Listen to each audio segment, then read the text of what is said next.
All right, so I'll jump on here just for a little bit on my commute down to the study hall.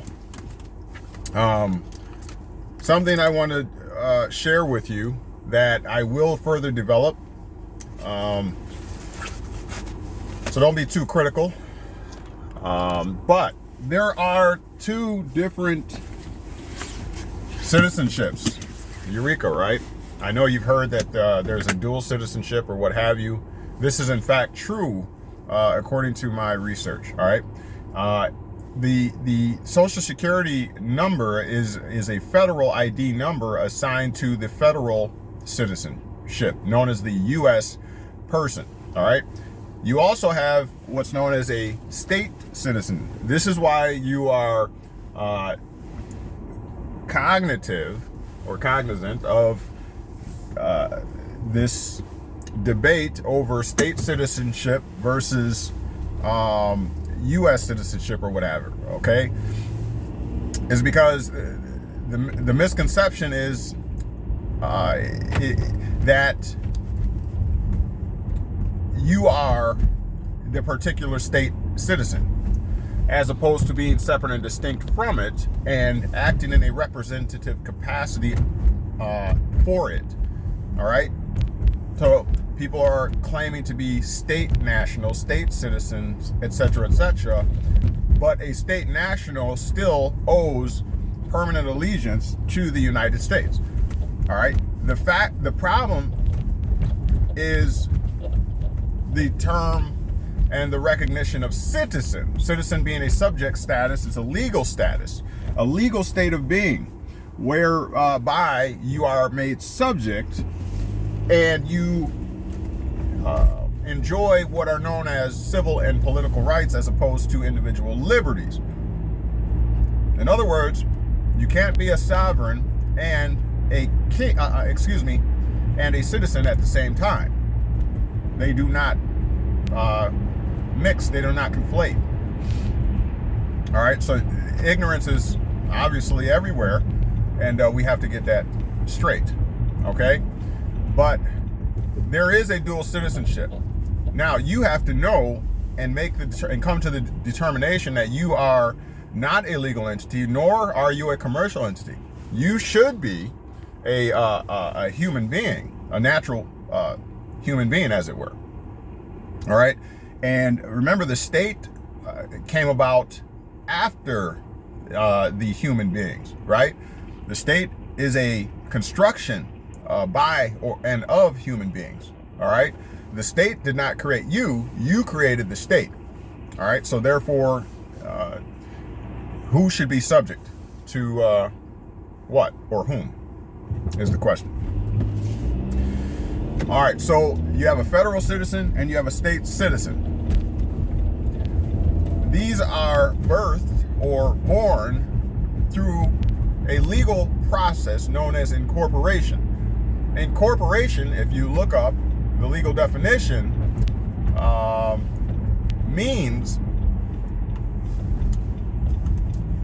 is a legal process through which a separate and distinct person is created. Again, repeating. Through the act of incorporation, a legal process, a separate legal entity is created. That means when you take on citizenship in a state, you are birthing a separate legal entity. That means when you take on citizenship in a country, you are birthing, a separate legal entity. Why is that important? Because that means that that legal entity has its own identification. It has its own existence separate and apart from yours. We do this on a regular basis, on a daily basis, in that to create an LLC, a corporation, S corp or otherwise, you must incorporate into the particular state that you plan to do business in. You receive a charter from the particular state that you plan to incorporate and form this new entity. So you've done this already if you've ever started a corporation. You've done it already. It's no different. It's no different. Through incorporating or forming a legal entity, such as a corporation, LLC, whatever, you are creating a whole new citizen, because that entity that is created is realized by a grant from the state in which it was created. In other words, it is state chartered. Therefore, it is a citizen of the state in which it was chartered. All right, you can move to any state in the union and incorporate therein. This means that you are creating a separate legal entity, a whole new identity. That's why you have to transfer documentation, addresses, and all that kind of stuff. You have to re-register. You have to even change the driver's license, because it's going from one state to another state for permanent residence and allegiance in that state. That's why you have to go through the rigmarole in those legal processes. Okay? Again, on the Fed level, there's the Social Security number, the EIN number, as it were. Now, if you're going to participate in commerce and trade intra-nationally, meaning within the several states of the Union, there is a branch of the U.S. government that was given plenary power over commerce and trade. That governmental branch is known as the Congress, aka the legislative branch of the federal government. It has plenary power, let me reiterate, plenary power over all things involving commerce and trade. Why? Because as I've lectured on before, this all started 1777, 1776, or whatever, right? Allegedly, through the act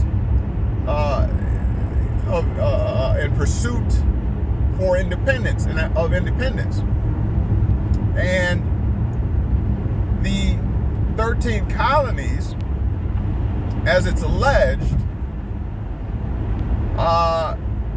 decided to join or incorporate and form a new entity. Okay? And essentially what had happened was, according to the history, is that there were problems in commerce and trade between the colonies, between the original 13 states. And so what they wanted to do was centralize a government and to pledge or to give plenary power to one of the branches of that government, so that all of the states would come under and be subject to one regulatory body, so that there was uniformity. Okay? That's the way that the story goes, or as they say, the cookie crumbles. And so now, if you want to participate, as I was saying, intranationally between Wisconsin and Illinois, all right, that is regulated by the federal government, and that branch of government is known as the Congress, or the legislative body. They are the lawmakers. So they are the ones who have, again, plenary power over commerce and trade. Meaning, here it is, pay attention. Meaning that when it comes to your legal entity, which you were given for 3 purposes listed in the Social Security Administration's manual: to sign contracts, to sign deeds, and to sign all other legal documents. That's why you have the legal name, the legal entity. All of those involve commerce and trade. Contracting is commerce and trade. Therefore, and thereby, who then would regulate commerce and trade? That would be the Congress, the legislative branch of the federal government. Therefore, when we are averring and declaring the distinct nature from the legal entity, commercial entity, etc., etc., what did the Congress say? What did the legislative branch of the federal government have to say about it? That's the $1 million question. Because they, again, have plenary power over commerce and trade. And therefore, our answer, our remedy in 2022 lies with the intent of that legislature, that Congress. They have to know the legal entity. They have to know that there's a distinction between the human and that legal entity created for purposes of commerce and trade. They have to know, because they are tasked and again granted plenary power over commerce and trade. All right, I'm just going to put that out there. That's a whole lot, and that's very powerful, and that should make all the difference. Because how much longer are we going to have to argue and debate about this when there is a body that has plenary power over all things commerce and trade? If you're having problems understanding that, and you want to know how to apply that, and what this actually means in your economy, your personal, your individual economy, if you want to know how to employ strategies that can empower you going into this new paradigm, then contact us. Look in the description of this and other videos, knowledgewell4u@gmail.com. Now, I know that many are going to take this information and try to make profit off of it or whatever. And if you have any decency or respect for the laws, the natural laws, karma and whatever, then make sure that you give credit to where credit is due. All right? That's all I'm going to say about that. To thine own self be true. For all else, I make myself available for consultations. Hit us up at KnowledgeWell, the number 4, the letter U, @gmail.com. And we can discuss your individual issues and pursuits. All right? And now, you've been made free. This is the type of teaching that you get here at KnowledgeWell Media, unparalleled with anyone else. And now you've been made free. The question is, what are you going to do with it? We'll talk to you soon. I may do a live coming up here in the near future, maybe Friday. If you have not checked out the live from last night, make sure that you check it out. All right. Go forth and conquer. Peace.